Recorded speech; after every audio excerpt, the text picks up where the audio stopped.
welcome to Conscious Business Talks. Guess what? If I hadn't missed that one day, we'd be like exactly 1 week off the change, going live together for one solid week of going live every weeknight. How cool is that? Haven't done that before. Kind of freaked me out. Even tonight, I'm like, what did I let myself into? And yet, here we are. I think it's pretty cool. So I was going to continue the story of Hem and Ha today, and I decided that instead, you're all disoriented. Hello, darling. No, don't be disoriented. I was telling Vicky actually that I decided to go live every weeknight at 8:30 Eastern, 6:30 Mountain, because when I shared the Phoenix Project with you all, I really believed that, and I still very much believe that the message is important, and it's important enough for me to sacrifice some of my quote unquote convenience and or my fear of going live every weeknight or daily, as I like to think of it, because this way I believe that we can pass the message on to more people, and the more people who hear about it, we either attract stronger partners to partner with us on the Phoenix Project, and hopefully we also attract the displaced workers who may be feeling like they have less options for their livelihood at the moment. And I cannot bear the thought of anybody having to choose between their livelihood and their choice. So because of that, I set up a really simple page with the Phoenix Project. I'll drop the link for it again here. Hey, Ange, it's so good to see you, love. Good morning. It is a beautiful morning, I hope, in Australia. But here, this is, in case you haven't seen it, this is where the Phoenix Project lives right now. holisticgrowthstrategies.com/Phoenix. And the page is literally getting revised just about every day, because as we hear from more people and more data is coming in, we are adding things to it as we're talking to other partners who may be really strong resources, or if they have strong tools and resources and whatever kind of supports, if they're employers, whoever we're talking to, we're adding to it whatever we can as quickly as possible to have this available as a resource to people who may be feeling the stress of fearing for what seems like a threat to their livelihood. But frankly, in my opinion, it's the biggest opportunity behind the threat that could possibly be there. So we're looking at both sides of it. So it is, that's what I wanted to share with regards to that, but I hope that makes better sense. Excellent. I'm so thrilled you're here. But what I wanted to talk about today, I was going to continuing the story that I started to share with you, which was the story of what's the premise, or what's the story of Who Moved My Cheese by Spencer Johnson, and the characters that he has in it, because I thought that was such an interesting story and so applicable to what's going on right now. And then it ties in, like whenever I take the story that seems to be on the surface and I tie it to what, as a conscious business owner, I feel and what I perceive and what's the awareness behind it, it's even more rich to me whenever I do that. So, but even though I wanted to talk about Hem and Ha and Scurry and Sniff, today I actually heard a quote by somebody I listen to on and off, not But Jordan Peterson, you probably have heard the name. I don't know if you're a fan or not. I'm not sure if I consider myself a fan, but he certainly has a very interesting way of looking at things. But today he was, it was something that he just did recently, and this is the quote that came to me from something he called a wing and a prayer. Just the name caught my attention, because I'm like, a wing and a prayer. What the heck is that about? Which, by the way, from when I put my marketing hat on, like, how cool is that? That something from a guy I don't really associate with either a wing or a prayer, and maybe it's because I don't listen to him all the time, but it's not something I associated with Jordan Peterson, so it caught my attention. But there is some lesson in there from a marketing standpoint, that what grabs somebody's attention makes them pause and actually go click on something you have to say. But anyway, before I go further down that thing, I wanted to actually read this to you. The enemy is that which divides to sow discord. The enemy is the pride and the fear that stops us from lending a hand across the divide.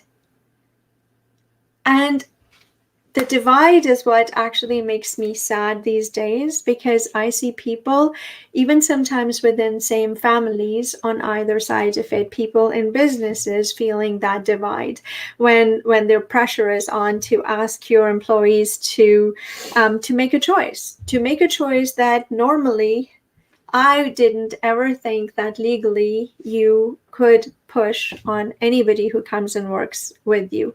But there you have it. This is a little bit of a different time, and those things are happening. But whether the divide is real or perceived, I feel that it is so real when I hear people just in everyday life, friends, family, neighbors, strangers, the media certainly talking about it, and especially the media amplifying the gap, the divide itself, so that people on either side certainly feel like there are lines that are drawn. And as a conscious business owner, whenever I look at it and I think about as a human being, first of all, and then as an employer, as a conscious business owner, who I like to think I lead the people who are within my organization. So whenever I think of that, a divide of that nature just seems to me that it is detrimental to the interests of all. And whenever something is detrimental to the interests of all, or the majority, and when I look at it this way, I'm actually thinking about humans in general, economy more specifically, and within boundaries of countries, what happens in those particular borders for jobs, employment, livelihood, supporting services that are needed by your citizens. All of that stuff becomes so relevant to me. So whenever I look at anything that threatens the ability of a leader to provide for the needs of the people who are under their protection and their guidance, and really when they have a duty of care towards those people, then anything that takes us away from being able to do that, that is not something I want to encourage, support, or feed into. I would rather put my energy into something that, even when people feel that there is a divide, that there is a choice, and people are naturally on anywhere on that spectrum of choice, then it doesn't matter what somebody's choice is. But whenever we feel that our pride and our fear keeps us from lending a hand across the divide, to me that interferes with who we are as human beings. And as a conscious business owner, somebody who realizes that there is a connection between all of us and all that is around us, that is something that to me takes away from feeling that alignment and that connection. And the the creativity that I have to produce something that is of immense value that I can then exchange with people who are either my clients or my vendors, my suppliers, people who interact with my business in any way, shape, or form. The way I create value for them, I feel that it detracts from that. So anything that I can do to amplify that, what makes us amazingly human, amazingly creative, amazingly value producing, and more aware of the consequences of our actions, why wouldn't we then feed more into the things that allows us to be more of that, rather than something that allows the fear and perhaps our immediate self-interest to take over, so that we do not lend a hand because somebody's choice may be different than ours. I hope that makes sense, and I hope that also allows you to know why the Phoenix Project came into being and why it's important to me. And whenever I think about somebody who's actually bringing awareness to the fact that we are all human beings, we're stronger when we look at any threat facing us together. Whenever we look at it and say, what will allow us to get over whatever this is, and look at from a higher point of view to what would genuinely allow us to face the threat, identify the opportunity, lend a hand and support those who are around us, even when fear tells us that their choice may be against us. Because sometimes what is immediately in front of our eyes is not necessarily the truth. So we have to look a little bit deeper. But in this particular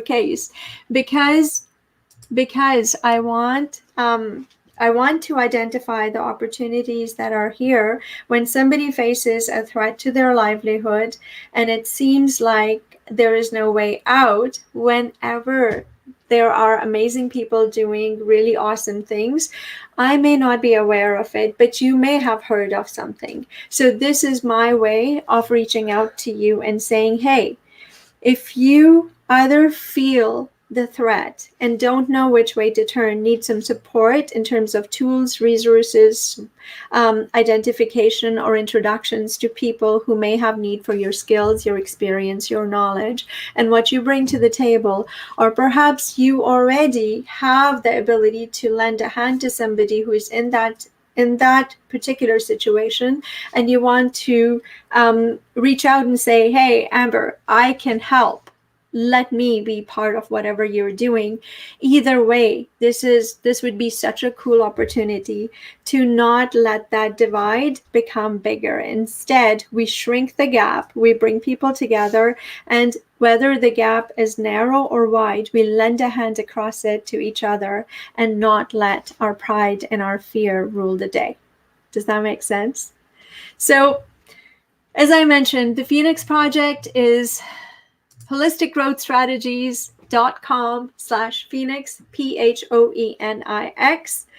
That's where we are gathering the information, because I don't truly know what people's needs are yet. The more data we get, the more people who opt in, the more people who share their particular situation and their skill set and what they wish to be doing, the more it allows us to provide what is needed. So this is very much, in the very beginning, it's very much a data gathering exercise. As we go along, this becomes an ecosystem of strong tools, resources, and support that allows people to perhaps step in, look at this as an amazing opportunity, and be able to design their life the way they would have if they if they had a chance earlier on. Or maybe things have changed and now they just want to take a look to see what really truly inspires them.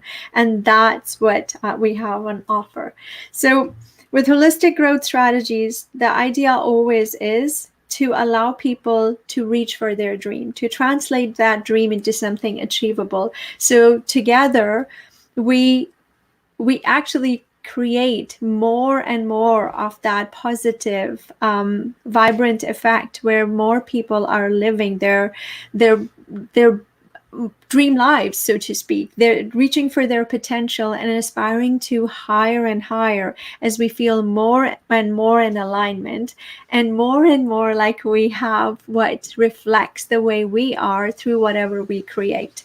So this project, the Phoenix Project, even though it seems like it doesn't quite fit into, helping business owners, to me it still is, because in helping the business owners, I'm helping the people who are employed by the business, right? And maybe allowing more business owners to become conscious of the choices they're making, even when the threat and the pressure keeps on escalating.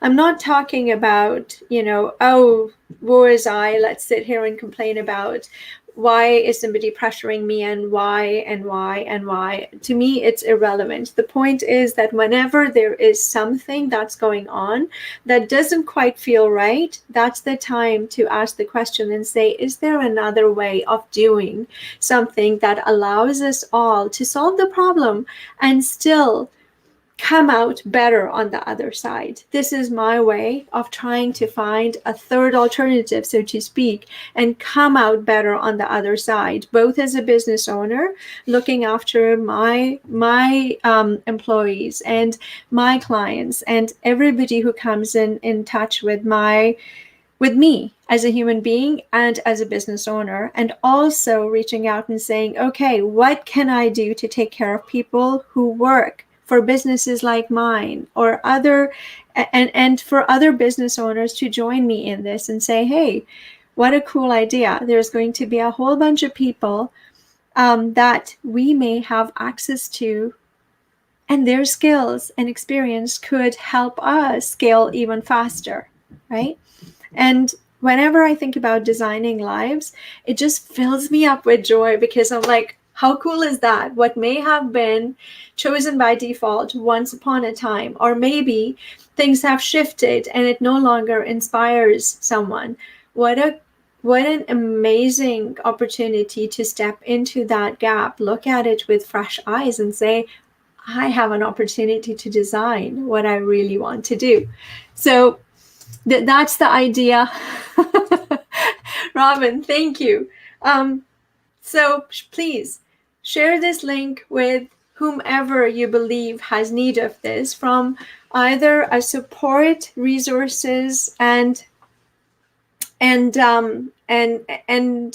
match point of view, or for somebody who's feeling the pressure and the strain and feeling like they have to sacrifice their choice in order to provide food for those they love, right? I just can't bear the thought of that. So there's a whole spectrum of choice. And for me, it's important that we recognize that it is a spectrum and go with that. So share, subscribe, follow, spread the word, and I'll see you next week on Monday at 8:30 Eastern, 6:30 Mountain, and for Australia, it will be Tuesday morning around 10:30 Brisbane time. I wish you an amazing weekend. We'll see you soon. Cheers.